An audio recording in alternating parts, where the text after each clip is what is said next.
di antara ilmu yang saya utarakan hari ini, sore ini, bahwa orang soleh sendiri itu sebetulnya nanti masih ditanya sama Allah tadi. Kenapa kamu nyembah saya? Karena ingin masuk surga. Kenapa kamu nyembah saya? Takut neraka.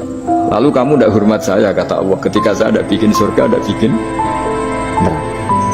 Hanya mereka sadar bahwa ibadah itu harus murni karena Allah Subhanahu wa ta'ala, bukan karena takut masuk neraka, juga bukan karena ingin masuk surga. Ya, sama seperti kita mencintai anak kita, yaitu sebagai karena anak kita. Jangan karena anak kita ringkeng satu, anak kita kumplot, lalu terus kita membiarkan anak kita saat ada anak kelas, toh tetap anak kita.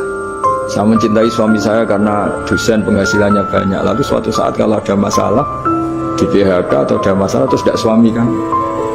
Makanya di sini agama itu sangat menyarankan kesejatian. Jadi dia suami kita, dia anak kita, apapun kondisinya. Nah kira-kira gitulah, ikhlas itu kira-kira seperti itu. Jadi jangan sampai alasan-alasan yang bersifat materialistik itu yang menjadikan kita mencintai istri karena cantik, mencintai suami karena hasilnya besar. Suatu saat kalau itu berubah, di sini agama menyarankan ikhlas, ikhlas, ikhlas. Makanya semua kitab di khazanah kita dimulai bab niat.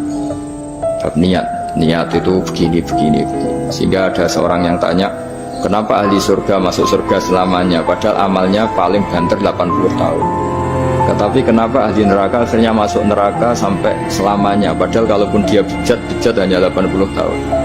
Itu dijawab oleh ulama-ulama. Orang mukmin itu berkomitmen akan iman andikan hidupnya selama-lamanya, sehingga dibalas dengan masuk surga selama-lamanya. Sementara orang yang fasik, yang berbuat hanya mengumbar nafsu, bayangan dia kalaupun hidup 1000 tahun ya akan begitu terus. Dan dia ketika mati dengan status dia berencana andikan sehat maksiat terus. Karena punya rencana seperti itu diganjar neraka yang selamanya. Maka saya mohon niat ini juga yang harus mengilhami para rektor, para dosen. Andai kan sudah ada jabat pun tetap berkomitmen pada institusinya, pada yayasannya. Jangan kalau jabat serius, sekali tidak jabat malah ganggu. Itu nggak boleh. Harus. Saya sendiri juga gitu. Saya populer apa enggak, saya keren apa enggak, saya akan berkomitmen tetap mengkhidmati agama. Nah, dengan seperti itu berarti sudah biniyatin sholihatin.